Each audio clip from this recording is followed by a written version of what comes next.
E nesta quinta-feira, o Jornal do Meio-Dia mantém a rodada de entrevistas com duração de 20 minutos com os 8 candidatos à Prefeitura de Cuiabá. E o nosso convidado hoje é o candidato do Novo, Paulo Henrique Grando. Boa tarde, candidato. Bem-vindo ao Jornal do Meio-Dia. Boa tarde, agradeço mais uma vez o convite. Paulo, bem-vindo comigo aqui para essa empreitada. Boa tarde, tudo bem? Boa tarde a você e boa tarde a você que nos assiste mais uma vez aqui para mais uma entrevista com um candidato. E abrindo, vamos lá então. Candidato, pós-pandemia, Paulo Henrique Grando eleito, prefeito de Cuiabá, o que o senhor pretende fazer na área da saúde, considerando aí o ano pandêmico, considerando os recursos que vieram da União para investir no combate à Covid, e o que o senhor pretende fazer com esses recursos, em relação a esses recursos, na verdade, auditoria para saber o que veio, como foi aplicado e tudo mais, e o que fazer nessa área da saúde aí de início numa gestão sua? A gente precisa efetivamente entender o que foi feito com o recurso, né? Existe a destinação no portal da transparência da Prefeitura, mas ainda de forma muito agregada. A gente precisa entender efetivamente o que foi criado de leitos, que leitos continuaram, o que aconteceu com os respiradores, né, que estavam na UPA Verdão, depois foram para o Hospital São Benedito, então teve essa movimentação aí de materiais. E precisamos entender dos 95 milhões o que efetivamente foi usado e se foi usado da melhor forma. A gente vai acabar convivendo com essa doença durante muito tempo, né? A questão da vacina ainda é uma incógnita, né? Seria, se a gente conseguir efetivamente, vai ser a vacina mais rapidamente desenvolvida, então é uma coisa que ainda precisa ser tomada cuidado.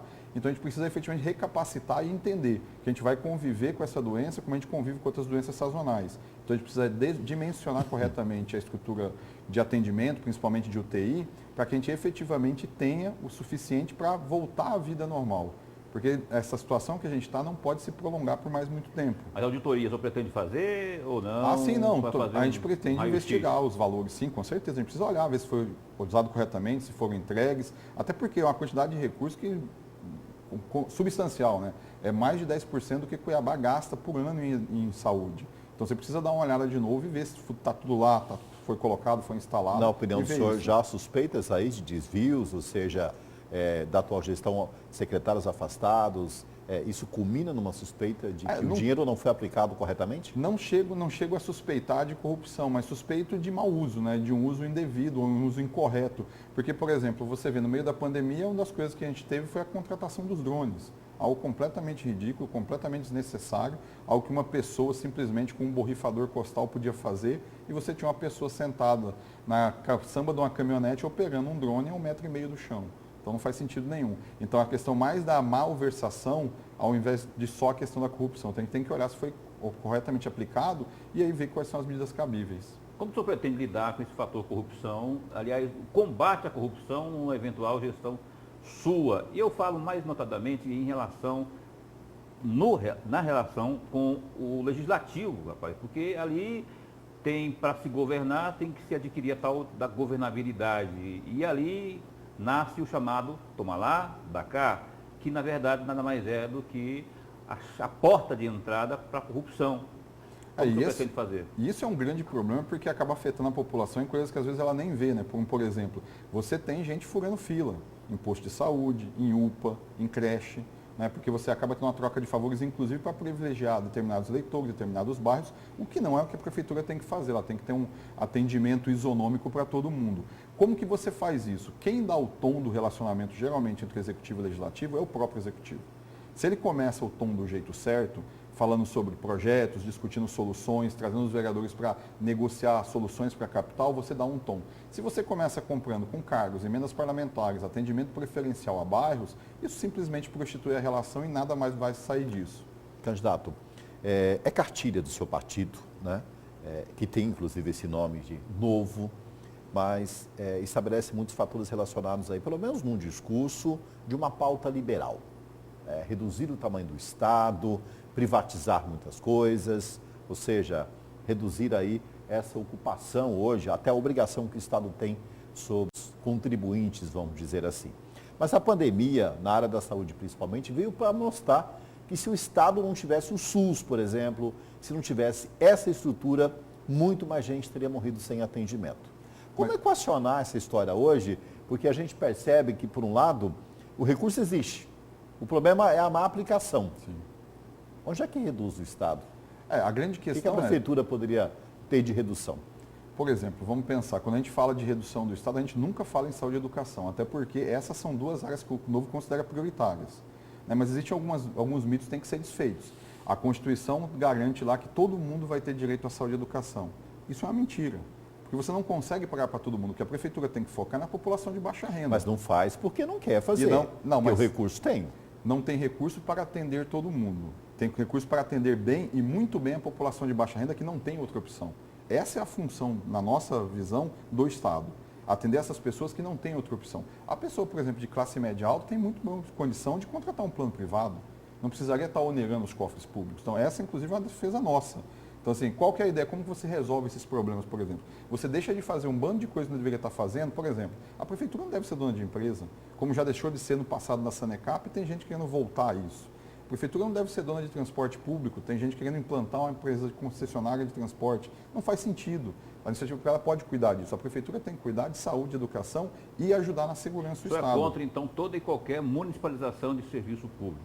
Com certeza, porque na verdade o que vai acontecer vão ser mais corrupção, mais desvio de dinheiro, má alocação de recursos e péssimo serviço, porque é o histórico. Qual a garantia de que isso vai funcionar bem para o setor privado, ou seja, uma terceirização, se nós temos já exemplos no Brasil, no município, de que as coisas não caminharam dessa forma? A garantia é que quando você tem um contrato, você tem vários órgãos de controle auditando. A gente começou a descobrir muita coisa sobre corrupção no Brasil porque a caixa preta da prefeitura foi aberta. Ao invés dela fazer tudo lá dentro e você não vê o que acontece, em gestões que são pouco transparentes, você tem contratos que são plenamente auditáveis. Então você consegue encontrar onde estão os problemas, o que não está sendo cumprido, o que deveria ser apertado, aonde que a agência reguladora deve atuar. Então hoje a gente consegue ver os problemas. Antigamente estava tudo dentro do armário, então ninguém sabia o que estava lá. Mas tem alguns exemplos, candidato. A água, por exemplo, né, é um deles, um desafio muito grande. Com certeza. O setor de transporte. O que o senhor faria? Porque são setores aí que são delegados à iniciativa privada. E tem um contrato em vigor aí, que tem inclusive as cláusulas, né, contratuais. Que e muito dinheiro envolvido, né, Paulo? Amarradas em critérios que para quebrar tem que... Não, mas aí que tá, por exemplo, vamos falar do contrato de concessão de transporte coletivo. O contrato já prevê uma série de coisas. Esse ano tinha que entrar 30% de ônibus com ar-condicionado. Falou-se que foi por causa da pandemia, foi adiado. Ok, pode até ser isso. Ano que vem tem que ir a 50%. Então, o contrato já prevê várias coisas que têm que ser cumpridas. O contrato, na verdade, precisa ser flexibilizado em algumas coisas, inclusive para ajudar as concessionárias a prestarem um melhor serviço. Quando você pega e determina qual ônibus que vai ser utilizado, você simplesmente está dizendo à concessionária que ela tem que trabalhar com capacidade ociosa e cobrar uma tarifa mais alta. Mas o que principalmente precisa ser feito no transporte coletivo em Cuiabá é restabelecer a concorrência. Nós temos que voltar a ter vans e micro-ônibus como nós já tivemos na capital. Mas qual seria essa ideia? Porque a maioria dos candidatos, dos concorrentes, também sempre fala nesse mesmo ponto. Mas qual seria uma ideia? No caso aí do candidato do PT, por exemplo, ele quer criar uma empresa, não quer tirar as que estão aí, mas criar mais uma empresa.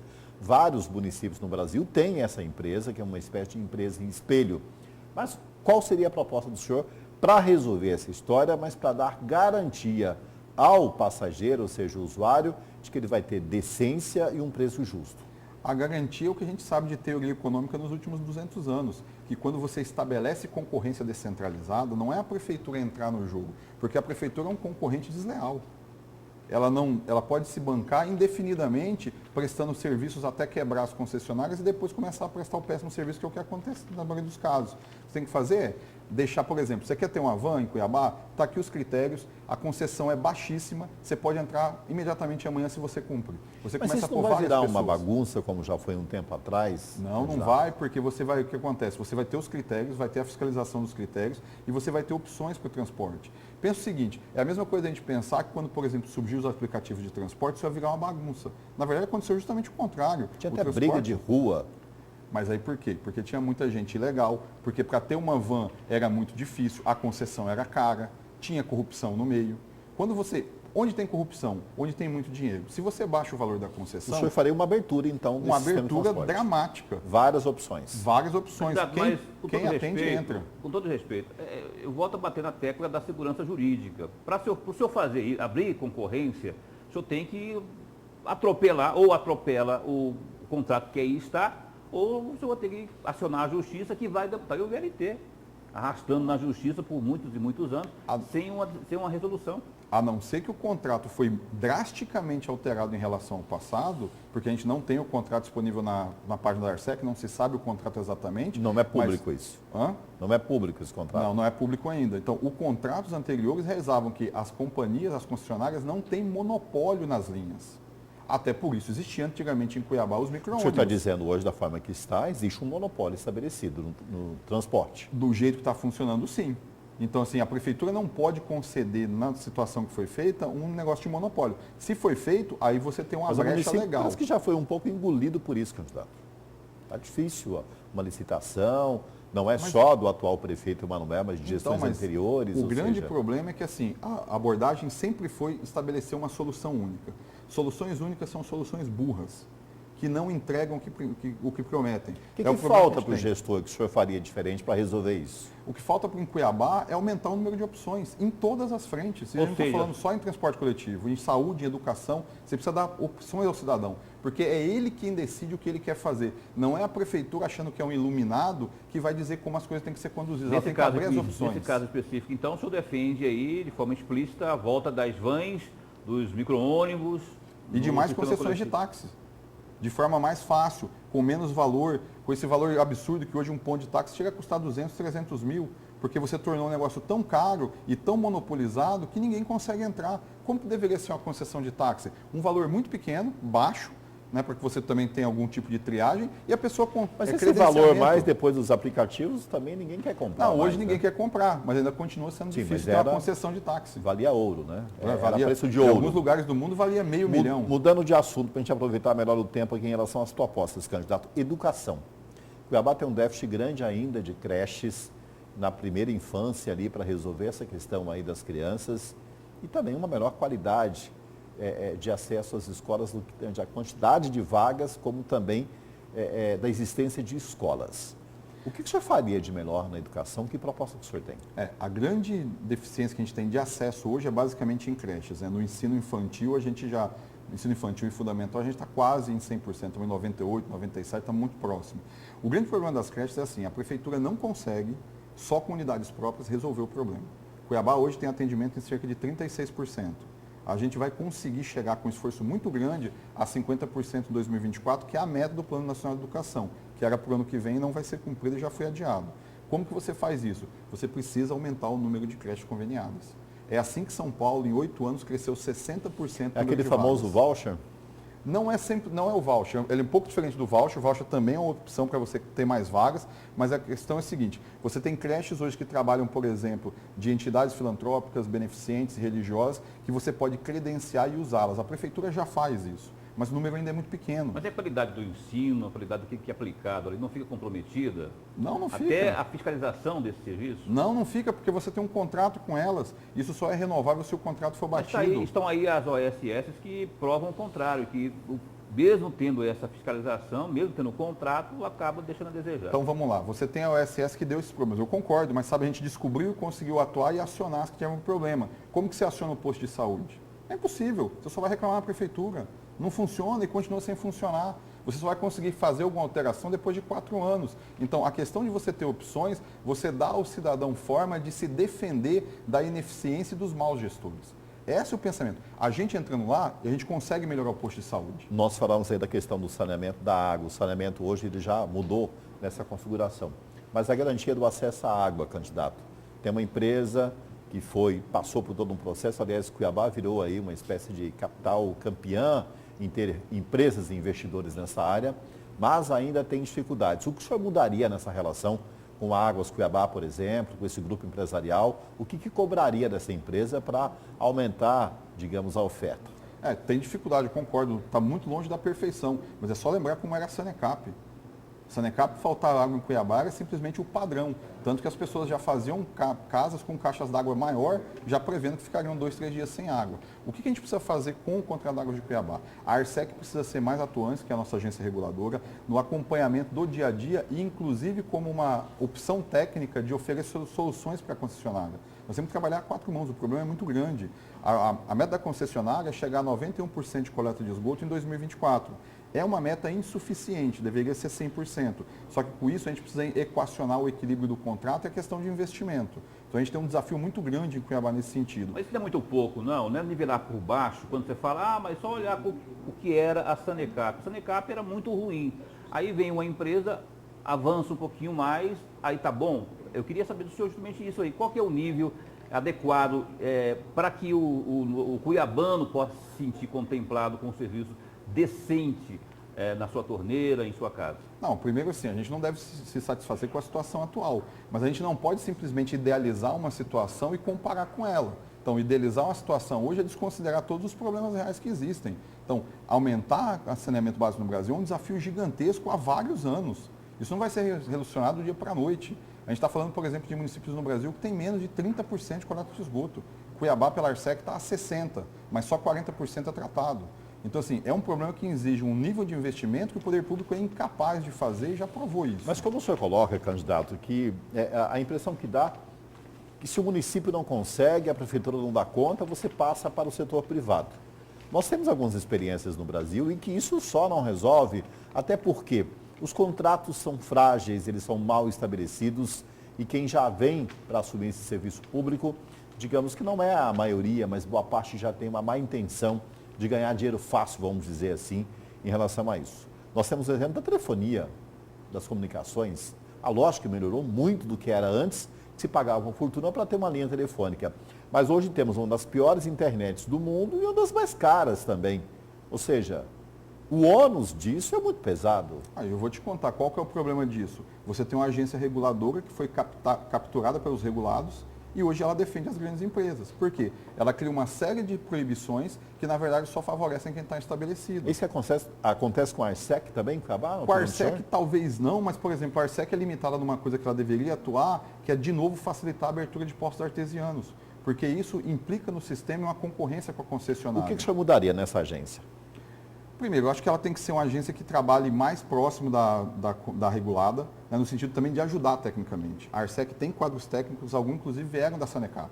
E a gente precisa trabalhar com eles para resolver os problemas. Candidato, em relação ao servidor público, como o senhor pretende lidar com as causas que há hoje, reclamações sobre PCCS que não acontece, e aí o quadro também de servidores, o senhor pretende enxugar, promover aí concurso, fazer concurso público, como que o senhor pretende fazer? E já objetivando, faria uma reforma, redução de secretarias também, além disso? Redução de secretarias, com certeza. Nossa ideia é sair das cerca de 20 que a gente tem hoje para em torno de 10, fazendo unificação de secretarias para secretarias mais sinérgicas, como, por exemplo, tem um desenvolvimento urbano que teria 3, 4 secretarias dentro da mesma estrutura. A ideia, no caso dos servidores públicos, primeiro, fazer concurso é uma decisão muito drástica, porque a gente está tomando uma decisão que impacta em 60 anos, 34 na ativa e 24 aposentado. E você vai ficar com essa pessoa todo esse tempo. A ideia, na verdade, é reorganizar as secretarias, ver o que a gente precisa, reduzir o quadro de contratados, que é imenso na prefeitura. O senhor faria demissão, então, logo de cara? Faria. Não sei se de cara, porque a gente precisa avaliar exatamente. Você não pode simplesmente sair demitindo sem saber o que está sendo acontecido. O concorrente seu de que cortaria todos os contratados. Então, coisas na casa são cerca de 10 mil. A prefeitura não opera. Porque 50% não opera. A prefeitura tem metade hoje. Até porque, por exemplo, o número de comissionados em Cuiabá é cerca de 3,5% a 4% da folha total. Não é tanta gente assim. Quadro do staff, né? O secretariado, numa gestão eventual sua, político ou técnico? O senhor descarta toda e qualquer indicação política? Indicação política por indicação política não vai passar numa gestão do Novo. O que pode acontecer é você ter alguém que é quadro de outro partido, é extremamente técnico e vai passar pelo mesmo processo seletivo que está aberto, vai estar aberto inclusive aos servidores efetivos. A ideia são secretários técnicos. Você não pode, numa organização do tamanho da prefeitura, de 3 bilhões de orçamento, de 20 mil funcionários, ter uma pessoa que está lá simplesmente porque foi indicada pelo cacique de um partido. Tem que ter uma pessoa técnica, porque para resolver problemas em Cuiabá, você precisa de gente capacitada. Nós estamos chegando no último minuto da nossa entrevista e como a gente mantém aqui, o último minuto fica à sua disposição para o senhor conversar com o público, com o seu eleitor, a câmera e o microfone à sua disposição. Fique à vontade. Queria agradecer mais uma vez o convite, né? Eu gosto desse tipo de entrevista mais incisiva porque a gente consegue entrar nas questões mais detalhadamente. Obrigado pela postura. Bom, você que está me assistindo, eu quero que você olhe muito para o Novo. A gente está fazendo coisas muito diferentes no Brasil, né? O partido tem convicções muito sólidas. A gente está economizando dinheiro em vários locais. A nossa vereadora em São Paulo, Janaína Lima, vai economizar 5 milhões no mandato fazendo o que a gente acha que tem que ser feito, economizando em número de assessores, economizando em verba de gabinete. Né? A gente tem um processo seletivo que nos deu uma pessoa como Feliciano Azuaga, que é um excelente candidato ao Senado, doutor em economia, servidor da Unemate. E se você acredita que a prefeitura deve parar de te atrapalhar e focar no que realmente importa para você, que é saúde, educação, você tem que votar no Novo. Vote 30 no dia 30, ou no dia 30, vote 30 no dia 15, né? É só multiplicar, vai estar lá. Me acompanhe nas redes sociais, olhe Paulo Henrique Grando. A gente tem condições de mudar Cuiabá, mas só você pode fazer isso. Novo começa com 30, conte com o Novo conta sempre com vocês. Muito obrigado pela sua entrevista. Eu que agradeço. Paulo Henrique Grando, candidato do Novo à Prefeitura de Cuiabá. Obrigado, Paulo Coelho, pela Um abraço, parceria aqui. Porto, e até a próxima. E olha, o nosso candidato, né, o entrevistado de amanhã, será o candidato do Podemos, Abílio Júnior.